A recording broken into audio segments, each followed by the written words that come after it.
বাজারের ব্যাপারে এই আমরা ফেসিবাদী সরকার যেভাবে চালাচ্ছে, এখন বর্তমানে অন্তর্বর্তীকালীন সরকার একই কায়দায় চালাচ্ছে, কোনো পরিবর্তন হয় না। ইসলামের প্রতি সম্মান রেখে তারা যেন বাজারটাকে নিয়ন্ত্রণ রাখে। জানুয়ারি মাসে এবার প্রত্যেকটা জিনিসের দাম বাড়ানো হয়েছে।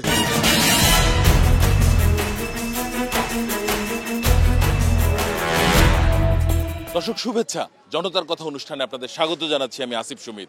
আপনারা জানেন জনগণের মতামত তুলে ধরতে একুশে টেলিভিশনের বিশেষ আয়োজন জনতার কথা। আজকে সাধারণ মানুষের কথা শুনতে আমরা এসেছি রাজধানীর কল্যাণপুরের নতুন বাজার এলাকায়। আমাদের প্রত্যাশা দেশে শক্তিশালী গণতন্ত্র, আমরা চাই সরকারকে সহায়তা করতে। দর্শক, সামনে আসছে রমজান। আমরা দেখেছি রমজানে নানা ধরনের ব্যবসায়ী সিন্ডিকেট গড়ে ওঠে, এজন্য নিত্যপণ্যের দাম সাধারণ মানুষের নাগালের বাইরে চলে যায়।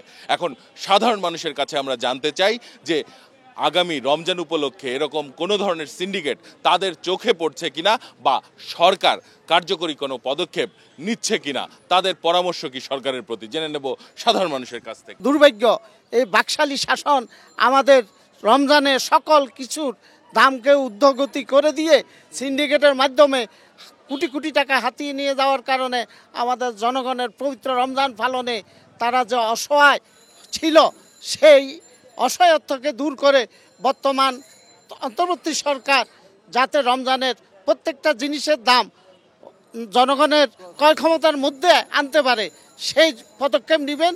বাজারের ব্যাপারে এই আমরা ফেসিবাদী সরকার যেভাবে চালাচ্ছে, এখন বর্তমানে অন্তর্বর্তীকালীন সরকার একই কায়দায় চালাচ্ছে, কোনো পরিবর্তন হয় না।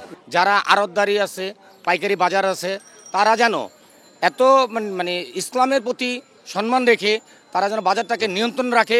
এই সিন্ডিকেটগুলি সরকারের ভাঙতে হবে, যদিও সরকার চেষ্টা করতে আছে, এই চেষ্টা আরও বাড়াইতে হবে, বিভিন্ন মনিটরিং আরও করতে হবে, যারা সিন্ডিকেট যাতে না করতে পারে এই ধরনের দৃঢ় পদক্ষেপ নিতে হবে।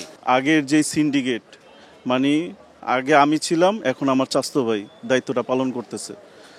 বাজারের কোনো সিন্ডিকেট ভাঙে নাই। কিছুদিন আগে আমাদের এখানে আপনারা দেখছেন কিনা জানি না, তেল ড্রামে ভরে বিক্রি করতেছে। জানুয়ারি মাসে এবার প্রত্যেকটা জিনিসের দাম বাড়ানো হয়েছে।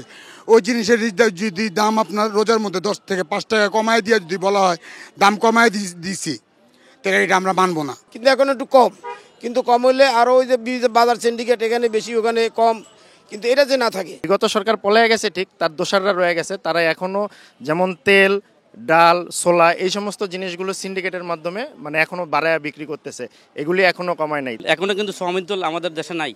আপনি 1 মাস হয়েছে তৌল কোনো দোকান এখনো বিক্রি হচ্ছে না। রমজান মাসে প্রত্যেকের ঘরেই ফল ফ্রুটের দরকার হয়। আমরা যেইভাবে ফল ফ্রুটের দাম বাড়ছে, অগ্রগতি হচ্ছে, কি ডলারের সংকট না সরকারের কার্যক্রমতার সংকট, আমাদের দেশে কিসের সংকট? সুন্দরভাবে একটু কম রেটে কিনে খেতে পারে সেই ব্যবস্থা যাতে সরকার করে, আর আইন শৃঙ্খলার জন্য একটু উন্নত করে। এইটা। অনেক ধন্যবাদ আপনাকে। দর্শক, আপনারা শুনছিলেন সাধারণ মানুষের প্রতিক্রিয়া। সাধারণ মানুষ মূলত অভিযোগ করছেন এখনো বাজারে সিন্ডিকেট রয়েছে এবং তা দ্রুত যাতে সরকার নিয়ন্ত্রণ করে, সেজন্য সরকারের তারা পদক্ষেপ দেখতে চান। মাঠের অলরাউন্ডার আমি, আর ঘরের allrounder Tylox. Tylox toilet cleaner, clean মানেই টাইলক্স। এখন সাধারণ মানুষের কাছে দ্বিতীয় প্রশ্নে যেতে চাই, নির্বাচন সংস্কার কমিশনের একটি প্রস্তাবনা নিয়ে। নির্বাচন সংস্কার কমিশন প্রস্তাব করেছে যে রাজনীতিতে হাইব্রিড নেতাদের ব্যাপক আনাগোনা হয় নির্বাচনকালীন সময়ে। মূলত যাদের অর্থবিত্ত রয়েছে তারা এমপি পদপ্রার্থী হওয়ার জন্য বিভিন্ন উপায়ে টাকা খরচ করে থাকেন। এখন নির্বাচন কমিশন যে সংস্কার প্রস্তাব দিয়েছে তাতে উল্লেখ রয়েছে যে 3 বছর দলের সদস্য না হলে তারা নির্বাচনে অংশ নিতে পারবেন না। সাধারণ মানুষ কি মনে করেন এ ধরনের প্রস্তাবনা? তৃণমূলে যারা আছে তাদের শ্রম নাই, শ্রম দিয়ে কাজ করে কিন্তু তাদের কোনো মূল্যায়ন নাই, যেহেতু তারা হাইব্রিড যারা থাকে টাকা পয়সা দিয়ে দলের থেকে নমিনেশন বাণিজ্য করে নমিনেশন বাগিয়ে নেয়, নিয়ে তৃণমূলে আর দাম পাওয়া যায় না, তারা মন্ত্রী মিনিস্টার হয়ে যায়, তারাই সিন্ডিকেটগুলো করে। এই জন্য আমরা সরকারকে ধন্যবাদ জানাই যে নিম্নতম 3 বছর যে বলেছে সে সঠিক কথাই বলেছে। দলের লগে সংযুক্ত নাই, সে বাংলাদেশে কোনো রাজনৈতিক সম্বন্ধে বোঝে না, মানুষের দুঃখ দুর্দশা বোঝে না, মানুষের অভাব অনাটন বোঝে না, মানুষের ব্যথা বুঝবে না। তাদের ওই ধরনের 3 বছরের সংযুক্ত লোক ছাড়া বাংলাদেশে কোনো ইলেকশন করতে পারবে না। এইটার জন্য আমি সরকারকে অগণিত ধন্যবাদ জানাচ্ছি। ভালো একটা সিদ্ধান্ত নিয়েছে, কারণ দেখা যাচ্ছে যে সে দলের সম্বন্ধে, রাজনীতি সম্বন্ধে কিছুই বুঝতেছে না, টাকার জোরে ক্ষমতা নির্বাচন করে ফেলতেছে, তা সে কি করে একটা দেশের ভালো করবে?